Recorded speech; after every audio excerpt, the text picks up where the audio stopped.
Hey, FlimsyLunchTray here, and welcome to Warships for our Saturday upgraded commander build video. As we featured yesterday, we showcased the Tier 9 premium Spanish heavy cruiser, the Almirante Oquendo. Guessing on how to pronounce that, but hopefully close. In Mode Shuffle yesterday, kind of showed the nature of the playstyle of the ship, but also what happens if you be aggressive, if the circumstances are right. So today we're going to go over the armor, the commander, upgrade modules, all those type of things. So let's just hop right into it. So what type of cruiser is the Almirante Oquendo? Well, is she brawling? Is she mid-range? Is she a long-range cruiser? And she's a mid-range to long-range cruiser. Her style of playing with her 12 200mm guns, she's a bit more of a kiter. Not so good at the pushing, so to speak, but she's a little bit more of a kiter. She won't last very long in terms of thick engagements, so to speak.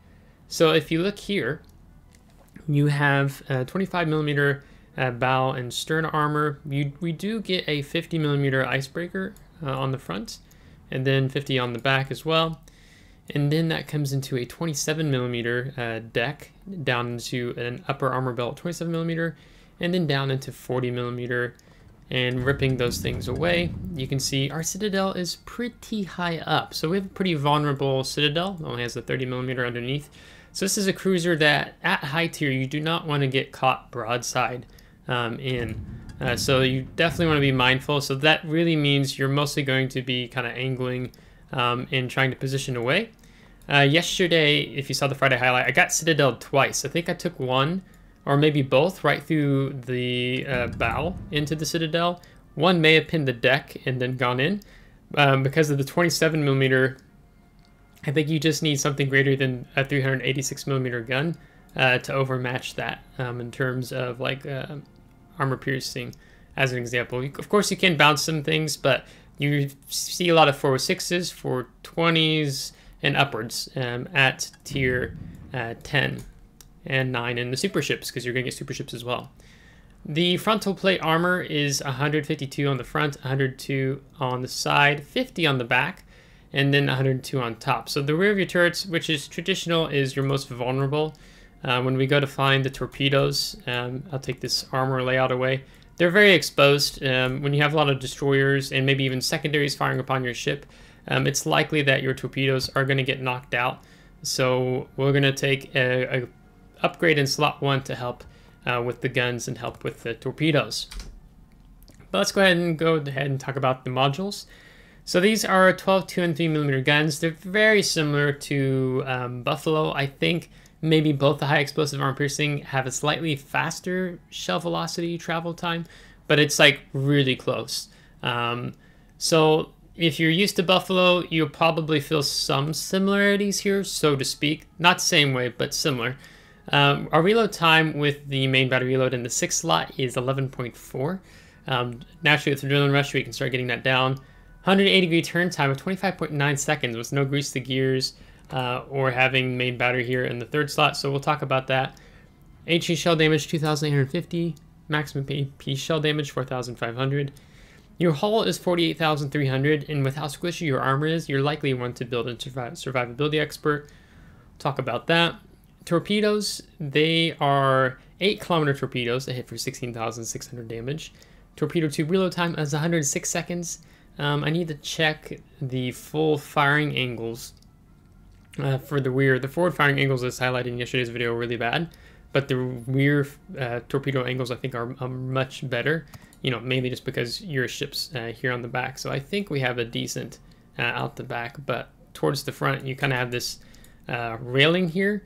So you're really looking at something kind of like this, or maybe it's even like that. So it's not great by any means, but you have them if you need them. Hopefully you don't. Then the gunfire control system, without building anything in the range, at 17.6 kilometers. And then propulsion is 170,000 horsepower with 36 knots. With the Serum Mic flag, we can bump it up to 37.8. So if you're playing randoms, I would definitely recommend taking this. In terms of our first slot, we have multiple options here. The one I've elected to take is the main Armaments Mod 1. Risk of main battery and torpedo tubes becoming incapacitated, -20%. Improves your main battery and torpedo tube survivability. Both are extremely vulnerable, and reduces the repair time if either should be incapacitated, which routinely they get knocked out on me. So if I didn't have this, it'd be even worse. So I definitely recommend getting this. And then you don't need magazine mod 1. You just take Juliet Trailer combat signal, which completely eliminates the risk of your ship's magazine detonating, where the magazine mod 1 does -70%. So yeah, you just want to take that. We could also talk about spotting aircraft mod 1 if you want to dump the coal into this special upgrade. I don't know how well this would be worth it, but we'll talk about it when we talk more about spotter plane and the build. This would add 30-second action time, which right now is 100 seconds, so it would increase it up to 100 in, I don't know, I get 130 seconds. Easy, it's 100, right? The second slot, you have a couple options. In terms of a standard upgrade, I would say take engine room protection. Again, in yesterday's video, you saw my engine. I think we got knocked out 2 or 3 times. So we want to reduce the risk of the engine and steering gears becoming incapacitated in addition to reducing the repair time. Again, you only have 25mm, and then you have a 50mm right beneath it, protecting your steering gears and your engine. So it's likely to get knocked out, so we want to improve that. If you really wanted to, you could take something like the Hydroacoustic Search Mod 1. If you want to invest at 12,750 coal, which would just increase your action time by plus 20%, which would take us to 120 seconds, as is right now. Otherwise, engine protection is going to be your best bet. Third slot, so this ship has the funny button of basically a Deadeye armament, which is a maximum main battery shell dispersion of -20% when you activate this. So you get some insanely tight horizontal and vertical dispersion when you activate this at the expense of a longer main battery reload time. So I like feeding into that and having the aiming systems mod 1, which improves, or reduces I should say, our maximum main battery shell dispersion by -7%. So when you activate, or you have this and this at the same time, you can think of it as like -27% versus running without it, right? We get some buffs on torpedoes and secondaries, which I think this ship does get some secondaries, but they're nothing to write home about. So I like going for the accuracy here in the third slot. Otherwise, the main battery mod 2 would help you get your 100 egg return time down. Probably it's like 23, 22 seconds or something. So it's a bit of a pain right now, but we're going to take a skill on the commander to help bring that turret traverse time down. Otherwise, take aiming systems mod 1. In the fourth slot, I recommend propulsion mod 1. In the first video yesterday, we had almost, I think it was 2 million potential damage, and a cruiser heavy cruiser that's relatively thinly armored, so to speak. So this actually really helped us because we were using acceleration, we were slowing down, we were using our rudder. So this really helps a lot in my opinion. So I would really recommend taking the propulsion mod 1 here in the fourth slot compared to any of the others here. The fifth, concealment system modification 1. We don't have concealment on the commander right now, but you can see our concealment right now would be 12.6 kilometers, and we can get it down to, I think it's 11.3 on the commander. But it's 12.6 right now, which is sort of respectable, so to speak. I mean, you have a lot of cruisers that get down to the 11, to the 10, and then the 9, something like a Minotaur or Brisbane. So that is something to keep in mind. Our air detectability range is 9.4. So you just want to be mindful with your positioning and use your concealment to the best as possible. The other thing to make mention of here is a possible lighthouse build. I don't think Almirante Oquendo is the best Tier 9 cruiser in the game to do a lighthouse build with. Maybe something like St. Louis because of having the engine boost. It's easier to accelerate and slow down. But if you take the steering gears mod 2 instead of the concealment system mod 1, then your concealment is going to be just that, 12.6. But your rudder shift is going to drop down from 11.3 to I think it's like 6.7 seconds. And I've been using the rudder a lot to maintain the health of my ship. It's done okay, but you know, of course, if we had a better rudder shift time, then I could see that even being better for us. So if you really do want to go for a trial a Lighthouse build here, you can.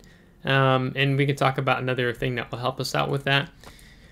The 6 slot, I take the main battery mod 3. This improves our main battery reload time to bring it down to that current 11.4 seconds at the expense that we are nerfing our main battery traverse speed, being that 25.9 seconds that you see. But we'll take grease the gears on the commander here in a minute, and I'll show you what it looks like. You also have Gunfire Control System mod 2, which extends your main battery firing range by plus 16. So maybe you start getting up to closer to 20 kilometers, I guess. But, you know, you get a plane, and so maybe it's worth just building into your high explosive or just your damage per minute in general versus just extending the range. Again, we'll talk about that with the commander. A lot of things to get through. High explosive. These are 203s, as I said. They pin 34mm. Fire chance is 17%. You can get up to 20% between these two, combat signals and demolition expert on the commander if you so desire to. Could do a little bit of a fire build here if you want. Yeah, the maximum damage is 2,850 if I didn't already say that. Armor piercing is 4,500 maximum damage. Again, I was talking about how the shell velocity of both of these is quite similar to Buffalo. Slight difference, but very similar. Definitely use armor piercing when you get broadside cruisers or battleships as an example. Torpedoes we've talked a little bit about already, but again, 106 second reload time, 8 kilometers, 16,600 damage, 62 knots, 1.3. So really, unless there's a ship being really aggressive chasing you and you're kiting away, that's really the optimal situation to use torpedoes. If you're trying to push in and do a torpedo yellow, you can see that example in yesterday's video. It's not so great because the forward firing angles are just so bad, and then you're just already completely broadside to whatever enemy ship maybe you're wanting to torp if you're getting in that type of engagement. Your depth charge airstrike has a reload time of 30 seconds. You have 2 flights, 1 aircraft per attacking flight, so that means 2 bombs per flight, so 4 bombs total. 7 kilometer range, 4,200 maximum bomb damage. It's not amazing, but it's a lot better than having ship-based ASW. Modified shells.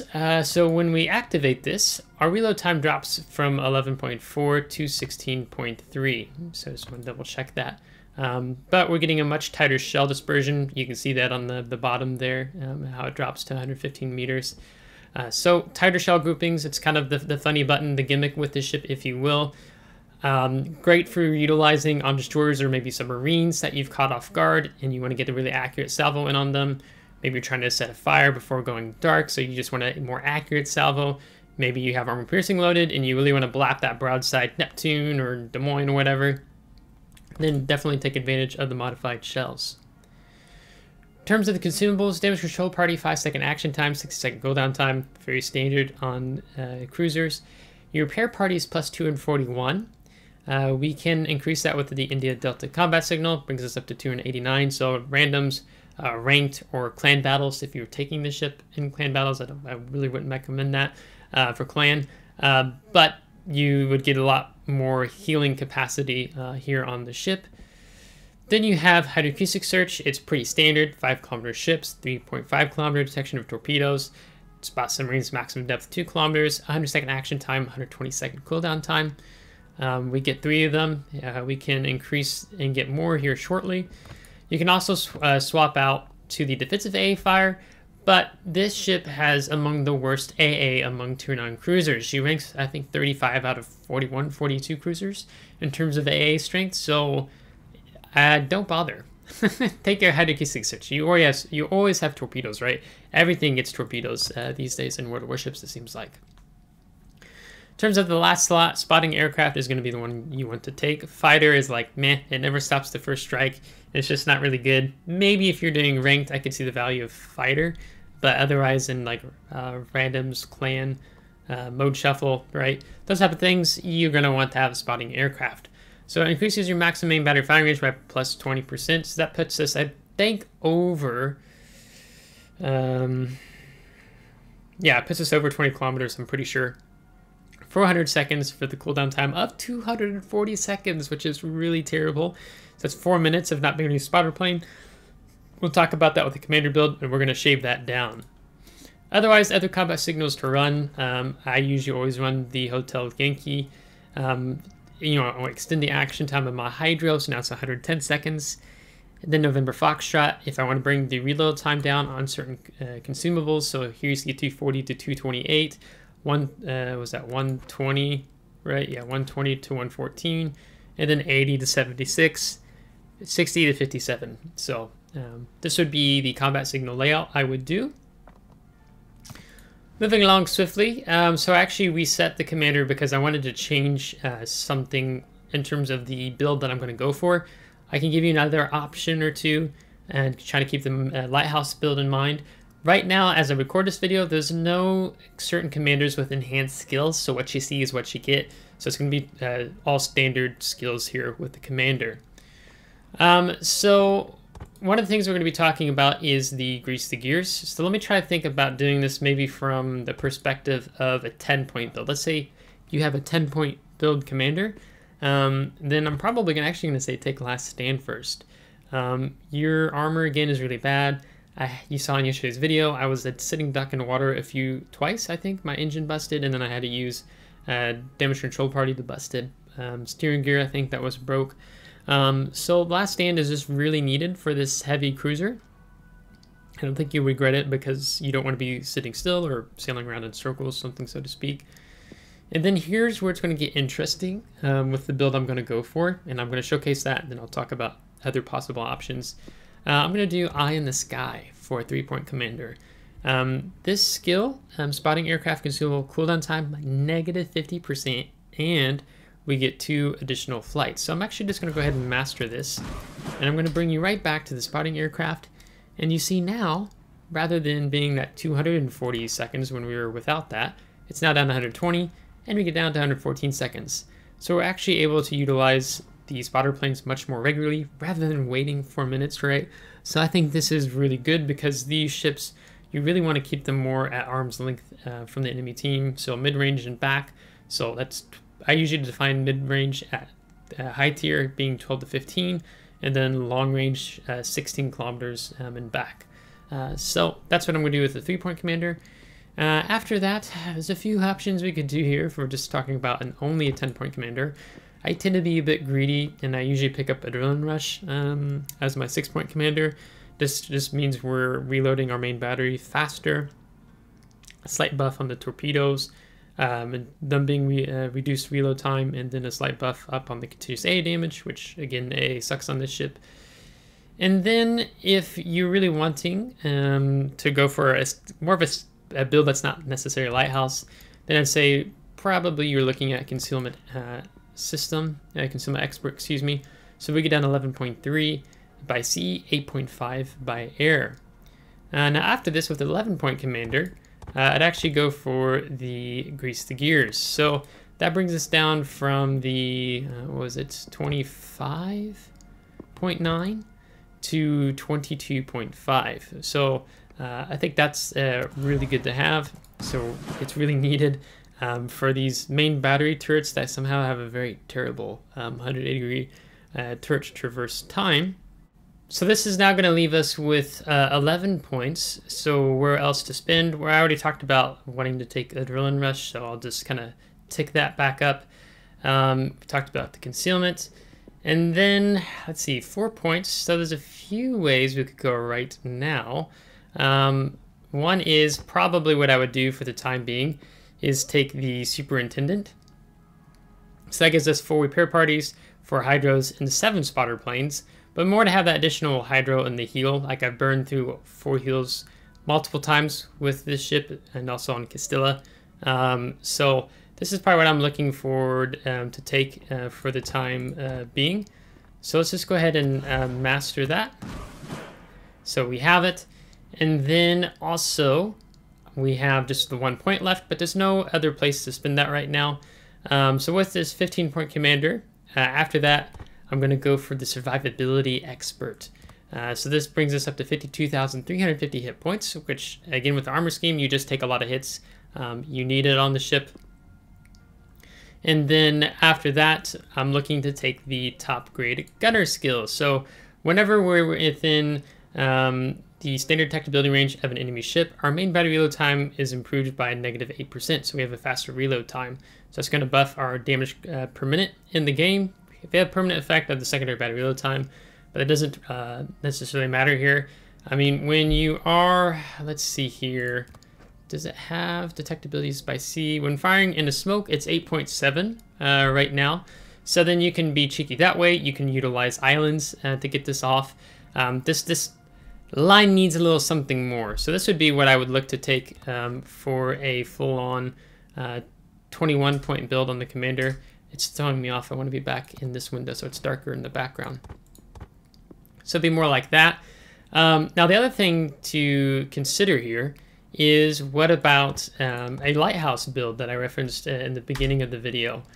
So we talked about, let's say you decided to drop your concealment system here, and you take the steering gears mod 2, which puts you back with at 12.6, I believe it was. So you could rock a 12.6 lighthouse build like this, right? When you have the rudder shift in that 5th slot. Excuse me. And then you have a 12.6.